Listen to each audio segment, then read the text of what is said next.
Di dalam video ini, saudara, kita akan merenungkan topik tentang kepenuhan Roh Kudus. Satu topik yang banyak sekali jadi perdebatan, mulai dulu sampai sekarang, saudara. Hal yang banyak diperdebatkan tentang topik ini, saudara, apakah tandanya seseorang dipenuhi oleh Roh Kudus? Saudara, kita akan belajar 3 bukti nyata seseorang benar-benar dipenuhi oleh Roh Kudus di dalam kehidupannya. Dengarkan terus renungan ini, saudara. Saudara rindu mendapatkan seri renungan baru setiap hari yang dibuat secara ekspositori, artinya alkitabiah, sistematis dan gampang dipahami? Silakan lihat layar saudara. Kalau tanda subscribe masih berwarna merah, silakan ditekan dan tekan juga tanda loncengnya. Maka setiap hari saudara akan mendapatkan seri renungan baru dari channel renungan ini. Puji Tuhan, saudara. Video ini adalah video pertama di mana topik yang akan kita renungkan bersama, baik di video pertama ini dan 2 video selanjutnya adalah topik tentang kepenuhan Roh Kudus. Saya percaya setiap saudara merindukan hidup dalam kepenuhan Roh Kudus, karena itulah janji Tuhan bagi setiap kita. Bahkan saudara, di situasi yang sulit dalam kehidupan saudara, yang paling saudara butuhkan adalah hidup dalam kepenuhan Roh Kudus. Kita akan belajar dari kisah seorang hamba Tuhan yang firman Allah mencatat dia dipenuhi oleh Roh Kudus. Apa buktinya dia dipenuhi oleh Roh Kudus dan bagaimana dia menjalani kehidupannya dalam kepenuhan Roh Kudus. Kita akan lihat bersama dari Kisah Para Rasul pasal yang ke-7 mulai ayat 54 sampai 60. Ini teks yang akan menjadi dasar bagi kita untuk merenungkan topik ini di 3 seri video tentang kepenuhan Roh Kudus ini, saudara. Saudara, di sini konteksnya adalah kisah tentang Stefanus, di mana diawali sebenarnya pemilihan Stefanus ini di pasal yang ke-6, di mana di situ dipilih 7 orang untuk melayani orang miskin. Dan kemudian dari 7 orang itu salah satunya adalah Stefanus.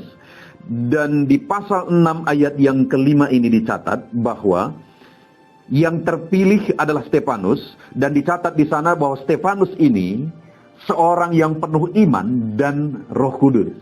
Jadi Stefanus adalah orang yang penuh dengan Roh Kudus sehingga dia dipilih oleh rasul-rasul pada waktu itu untuk menjadi pelayan, khususnya melayani orang-orang miskin pada waktu itu. Nah, saudara, tapi singkat cerita, akhirnya Stefanus ini masuk ke dalam satu kondisi di mana dia harus mati syahid. Dia menghadapi satu kondisi penganiayaan. Dari sanalah saya mau kita belajar, yaitu di pasal 7 mulai ayat 54 ini. Kisah tentang penganiayaan atau yang dihadapi oleh Stefanus. Bagaimana dia menghadapinya. Sebagai bukti dia penuh dengan Roh Kudus. Kalau di pasal 6 tadi sudah dicatat bahwa dia penuh dengan Roh Kudus sehingga dia dipilih. Lalu kemudian saya baca mulai ayat 54 bagi saudara. Ketika anggota mahkamah agama itu mendengar semuanya itu, sangat tertusuk hati mereka. Mereka menyambutnya dengan keretakan gigi. Jadi waktu itu ada satu kondisi di mana Stefanus dituduh dan dia masuk ke dalam satu kondisi. Dia dianiaya oleh orang-orang Yahudi pada waktu itu. Lalu kemudian saudara, di masa dia menghadapi penganiayaan itu, firman Allah mencatat di sini ayat yang ke-55. Tetapi Stefanus yang penuh dengan Roh Kudus, kembali ditegaskan. Saat pemilihannya ditegaskan bahwa dia penuh dengan Roh Kudus. Saat dia menghadapi penganiayaan, dicatat juga kembali, ditegaskan juga kembali bahwa dia penuh dengan Roh Kudus. Tetapi Stefanus yang penuh dengan Roh Kudus, itu ayat 55. Menatap ke langit, lalu melihat kemuliaan Allah, dan Yesus berdiri di sebelah kanan Allah. Lalu katanya, sungguh aku melihat langit terbuka, dan anak manusia berdiri di sebelah kanan Allah.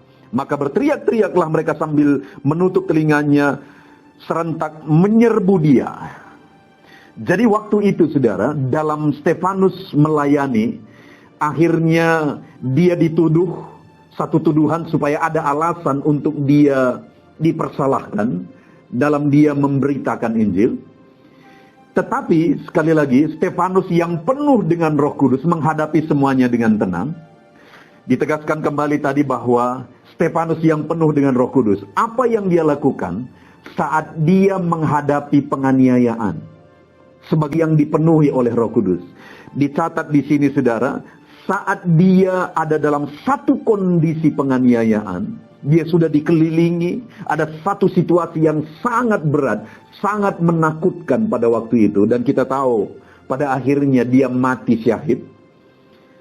Saudara lihat, saat dia ada dalam kondisi itu, sebagai orang yang penuh Roh Kudus, firman Allah mencatat dia menatap ke langit lalu melihat kemuliaan Allah. Dan Yesus berdiri di sebelah kanan Allah. Jadi di sini saudara ditegaskan bahwa dalam Stefanus menghadapi penganiayaan, bukti pertama seorang yang penuh Roh Kudus, dia mampu mengarahkan pandangannya kepada Yesus saat dia menghadapi penderitaan. Kalau saya belajar ini saudara, saya seringkali merasa sedih dengan perdebatan sehubungan dengan kepenuhan Roh Kudus. Itu banyak sekali menjadi perdebatan mulai dari dulu sampai sekarang. Ada yang berkata A yang benar, ada yang berkata B yang benar. Sebagai apa kepenuhan Roh Kudus? Oke lah, kita abaikan itu, tetapi mari kita lihat ke sini. Dalam kehidupan nyata sebenarnya adalah fakta yang real, seorang yang dipenuhi oleh Roh Kudus itu adalah saat dia menghadapi penderitaan, dia sanggup menatap atau memandang Allah dalam penderitaannya. Apapun tanda saudara dipenuhi oleh Roh Kudus, apapun bukti saudara berkata bahwa saya dipenuhi oleh Roh Kudus, kalau saudara tidak sanggup mengarahkan pandangan saudara kepada Allah dalam penderitaan, dalam kesulitan yang saudara alami, maka sebenarnya itu hanya perdebatan saja saudara. Karena bukti nyata seorang yang dipenuhi oleh Roh Kudus adalah tegas di sini. Tetapi Stefanus yang penuh dengan Roh Kudus, saat itu dia dianiaya. Firman Allah mencatat dia menatap ke langit dan melihat kemuliaan Allah dan Yesus berdiri di sebelah kanan Allah.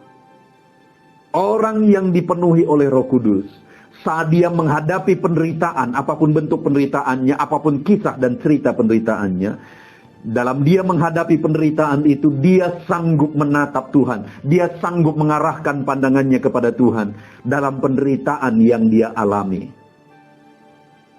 Ada orang-orang yang mengatakan bahwa saya penuh Roh Kudus dengan tanda-tanda yang begitu rohani. Tapi pertanyaannya, kalau masuk ke dalam situasi penderitaan, sanggupkah tetap mengarahkan pandangan kepada Tuhan? Karena bukti nyata, bukti real dalam kehidupan nyata, orang yang dipenuhi oleh Roh Kudus itu tandanya adalah seperti Stefanus. Saat dia menghadapi penderitaan, dia sanggup menatap ke langit. Dia sanggup menatap Tuhan, dia sanggup memandang Tuhan. Kalau saat ini, seperti yang dihadapi Stefanus, apa yang akan kita lihat? Apakah yang akan terjadi? Ataupun mungkin saat ini, apa kisah, apa cerita hidup, apa beban hidup yang sedang saudara pikul? Kemana pandangan saudara sedang terarah sekarang? Apakah saudara masih mengarahkan pandangan saudara fokus kepada Tuhan saat saudara menghadapi penderitaan? Itulah buktinya orang yang dipenuhi oleh Roh Kudus.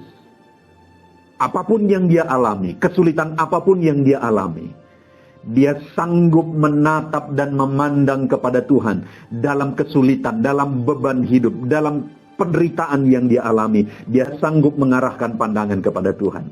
Dan lihat saudara, saat Stefanus dianiaya, sebagai orang yang penuh Roh Kudus, dia sanggup menatap kepada Allah. Apa yang dicatat oleh firman Tuhan? Sekali lagi ayat 55. Tetapi Stefanus yang penuh dengan Roh Kudus menatap ke langit, lalu melihat kemuliaan Allah dan Yesus berdiri di sebelah kanan Allah. Dia sanggup melihat kemuliaan Allah. Artinya apa? Orang yang mampu mengarahkan pandangannya, perhatiannya kepada Tuhan saat penderitaan menimpa hidupnya, orang itu akan melihat kemuliaan Allah. Orang itu akan melihat betapa dahsyatnya kemuliaan Allah. Bahkan Stefanus bisa melihat Yesus berdiri di sebelah kanan Allah. Mungkin saudara berkata, tetapi dia akhirnya mati. Ya, Stefanus akhirnya mati. Dan apa masalahnya dengan mati? Apa masalahnya dia mati syahid? Karena kematian dengan cara bagaimana itu bukan persoalan. Yang menjadi masalahnya adalah apakah kita mati di dalam Tuhan atau tidak. Waktu aku tetap mengarahkan pandanganku kepada Tuhan saat aku mengalami penderitaan. Dan akhirnya mati dalam situasi itu. Apa yang salah dengan itu? Yang menjadi masalah adalah orang yang tidak mengarahkan pandangannya kepada Tuhan. Dan akhirnya mati. Itu yang menjadi masalah, saudara. Jadi saat ini hal yang sangat penting, hal yang sangat berharga yang perlu kita belajar bersama adalah bukti seorang penuh dengan Roh Kudus dalam kehidupan nyata. Dia sanggup memandang Tuhan saat dia menderita. Dia sanggup tetap mengarahkan pandangannya kepada Tuhan saat dia menderita. Bukankah di sekeliling kita banyak kali orang yang kelihatan rohani, yang seringkali dengan tanda kutip, seringkali kelihatan ngeroh, kata orang zaman sekarang. Tetapi ketika menghadapi penderitaan, tidak nampak jejaknya. Bukti nyata orang yang dipenuhi oleh Roh Kudus, saudara, adalah dia sanggup tetap mengarahkan pandangannya kepada Tuhan saat dia menghadapi penderitaan. Hamba-hamba Tuhan, apa yang sedang kita hadapi hari ini? Buktikan kita penuh Roh Kudus dengan kita sanggup tetap mengarahkan pandangan kepada Tuhan dalam penderitaan apapun yang kita alami. Umat-umat Tuhan, apa yang sedang saudara hadapi saat ini?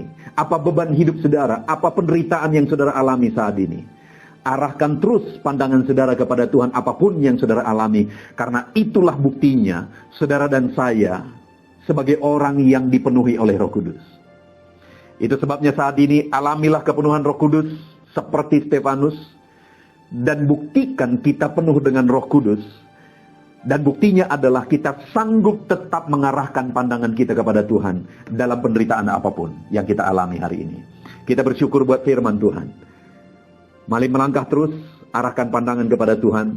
Kita adalah orang-orang yang dipenuhi oleh Roh Kudus. Kita tunduk kepala. Terima kasih Bapa di sorga, kami bersyukur buat firman-Mu. Saat ini Tuhan, kami bersyukur kami belajar hal yang sangat prinsip. Bahwa bukti kami dipenuhi oleh Roh Kudus adalah di mana kami sanggup memandang kepada Tuhan saat penderitaan menimpa kehidupan kami. Itulah buktinya kami penuh dengan Roh Kudus karena kami kuat menghadapi segala penderitaan kami. Terpujilah nama-Mu Bapa, kami bersyukur buat firman-Mu. Dalam nama Tuhan Yesus Kristus kami berdoa. Amin. Tuhan saudara, tentunya renungan pendidik jiwa hari ini sudah menjadi berkat bagi setiap saudara yang menyaksikan. Mari kita terapkan firman Tuhan dan raih janji firman Tuhan dalam kehidupan kita sehari-hari.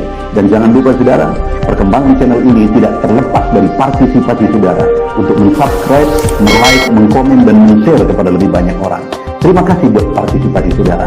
Tuhan Yesus memberkati.